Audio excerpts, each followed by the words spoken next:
हमारे यहाँ की रोडों में स्पेस टेक्नोलॉजी का यूज़ हुआ है, और ऐसी स्पेस टेक्नोलॉजी का यूज़ हुआ है जो स्पेस तो दूर, चांद भी धरती पे लेके आ गए। चांद से भी बड़े बड़े गड्ढे आपको रोड में मिलेंगे।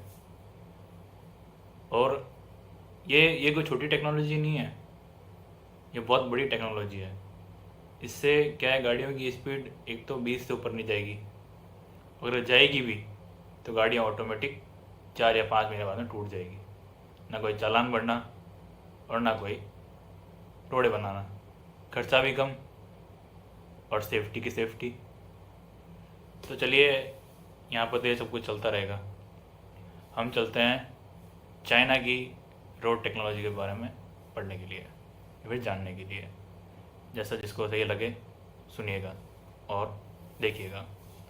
तो आपने पिछले वाली वीडियोस को बहुत प्रेम दिया, प्यार दिया, और हमने उस वीडियो से बहुत कुछ सीखा भी। पहला वीडियो था और हर वीडियो में कुछ नया सीखने को मिलेगा, तो चेंज करते जाएंगे और देखते हैं आगे क्या होता है। अभी के लिए इस वीडियो पर फोकस करते हैं। तो चाइना ने अभी हाल फिलहाल में 150 किलोमीटर की एक रोड बनाई है। उसमें उन्होंने एक भी सिंगल इंसान का यूज़ नहीं लिया। सोच रहे हो आप, ज़ीरो ह्यूमन इन्वॉल्वमेंट। और ये सब पॉसिबल हो पाया है एआई एंड रोबोट्स की वजह से।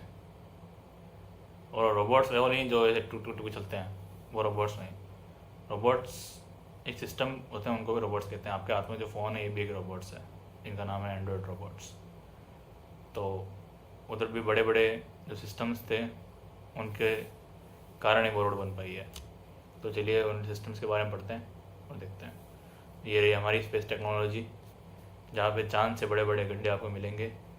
और आपको अपनी थार रॉक्स या थार को ऑफ रोडिंग के लिए टेस्ट करना हो तो लद्दाख जाने की ज़रूरत नहीं है, यहाँ पर भी आप टेस्ट कर सकते हैं।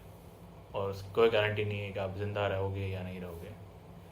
तो इस फोटो में आप देख पा रहे हो कि चाइना बिना किसी इंसान के पूरी रोड को एक साथ बना रहा है। और उसको बनाने के लिए उसने 4 टेक्नोलॉजी का बेसिक यूज़ लिया है। एक तो ऑटोनोमस पेवर्स लेइंग एसफॉल्ट का, दूसरा है रोलर फॉर्मेशन फॉर प्रिसीजन, तीसरा है BDS satellite for centimetre level accuracy, और चौथी है AI low latency network for coordination. तो पहले हम बात करते हैं ऑटोनोमस पेवर्स फॉर एसफॉल्ट। ठीक है, एसफॉल्ट वो होता है जो अपने डामर वगैरह होता है ना, उनको मिक्स करने के लिए एक मशीन आती है। तो वो मशीन क्या है, मिक्स करके और वो रोड पे वो डामर बिछाने का काम करती है। तो चाइना ने अपने रोड के लिए एक ऑटोनोमस सेल्फ ड्राइविंग, जो मतलब ऑटोमेटिक ड्राइविंग कर रही है, वो मशीन लगाई है। जो मशीन एआई और जीपीएस भी बीडीएस वाला सिस्टम जो चाइना का अपना खुद का है से कंट्रोल किया गया है वो।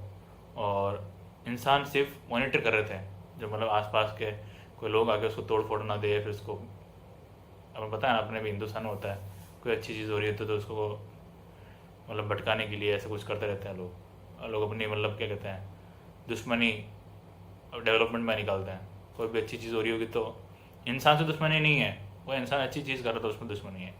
तो वही चीज़ हर जगह है, इंसान तो वो पता ही हर जगह भी एक जैसे ही है। तो वो बात है। तो एक बार में ये मशीन सिर्फ 19.5 मीटर चौड़ा एसफॉल्ट ही बिछा पाती है, एसफॉल्ट लेयर। ठीक है, सिंपल भाषा में सेल्फ ड्राइविंग कार जैसा है, और ऐसा कुछ खास मतलब है नहीं। पर बात खास है उसका टेक्नोलॉजी, जो मतलब उसको यूज़ करके वो डामर को बिछा रही है। दूसरा आता है उसका एआई रोलर। और एआई रोलर में क्या है कि अपने यहाँ के रोलर कैसे हैं, 10 से 20 टन का उनका वो जो रोलर होता है वो क्या है, मतलब इंसान चलाता है उसको, पहले लेके जाएगा फिर वापस लेके आएगा। तो उसको पता नहीं चलता है कि कहाँ कितना हुआ है, बार बार उसको चेक करना पड़ता है। उसमें क्या, उसको टाइम भी बहुत ज़्यादा लगता है। पर चाइना वाला प्रोजेक्ट में ऐसा नहीं था, उसमें क्या है, सब एआई सेंसर्स लगे हुए थे। उसमें ऑटोमेटिकली टेम्परेचर और कितना फोर्स कहाँ अप्लाई करना है, वो ऑटोमेटिकली जो वहाँ के सेंसर्स हैं उसमें वो उसको एनालाइज करके, और जिससे जहाँ जितना प्रेशर लगाना वो वहीं पे इतना प्रेशर लगा रहा था। और पोजीशन भी इतनी उसकी जो इतनी एक्यूरेट थी, सेंटीमीटर लेवल में एक्यूरेसी में काम कर रहा था वो। और मतलब बिल्कुल भी इंचेस में भी मतलब इतना फ़र्क नहीं आ रहा था। इतना एक्यूरेट था।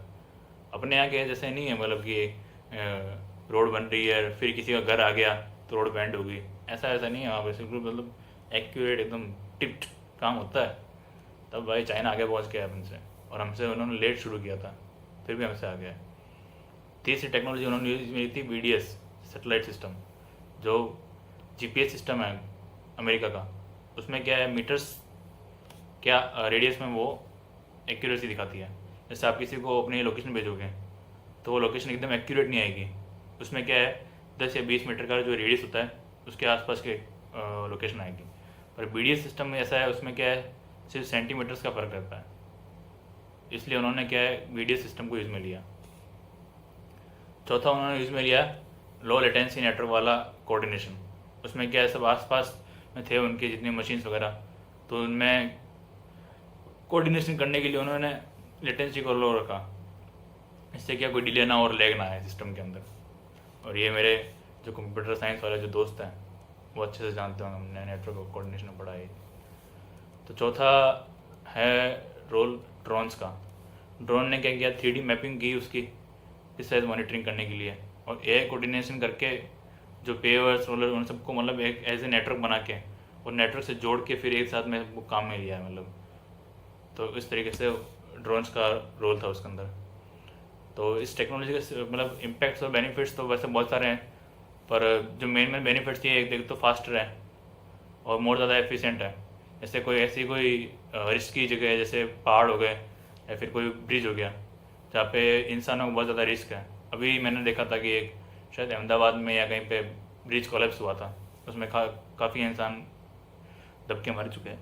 तो अगर इसी जगह अगर मशीनों को काम में लिया जाता तो हादसा इंसानों के साथ में नहीं होता, और मशीनों से सेफ्टी खासा फ़र्क पड़ता मतलब। चौथा, इसका फ्यूचर में इम्पैक्ट बहुत ज़्यादा पड़ेगा। एक तो पहली बात, इंसानों पे रिस्क कम रहेगी, और दूसरी चीज़ करप्शन में बहुत ज़्यादा फ़र्क पड़ेगा। क्योंकि अगर आप किसी ठेकेदार को जाके अगर उसको रोड बनाने को कहोगे तो वो कहीं पे तो अच्छा क्वालिटी का डामर डालेगा। जैसे कोई सिटी आएगी ना, कोई नगर पालिका वाला एरिया, तो उसमें बहुत अच्छी रोड बनाएगा। जैसे थोड़ा बाहर आउटर एरिया आ गया तो उसमें क्या करेगा, उसमें एकदम फुल मतलब करप्शन, कहीं मिट्टी ज़्यादा डाल देगा, कहीं डंबर ज़्यादा डाल देगा, एकदम खोप चोप रायता बना देगा उसका। तो ये है, इसमें ह्यूमन रोल सिर्फ मॉनिटरिंग का है, बाकी सब कुछ मशीन करेगी। जैसे अपने UPI है ना, अब पहले क्या होता था, सरकार कुछ भी पेंशन वगैरह जमा करा देती थी तो क्या इंसान बीच में खा जाता था। जैसे UPI वगैरह ऑनलाइन सिस्टम आया तो बीच वाला जो सिस्टम था वो हट चुका था, एकदम डायरेक्ट जितने 100 रुपये जमा करवाए 100 रुपये पूरे आते थे। तो यही मशीन का रोल है। थैंक यू देखने के लिए, मेरे को सुनने के लिए। कुछ भी मैंने अगर इस वीडियो में गलती की है तो मैं अगले वीडियो में सुधारूँगा, और मिलते हैं एक अगली वीडियो में नई टेक्नोलॉजी के साथ में। जब तक के लिए शुभ रात्रि, राम राम, धन्यवाद।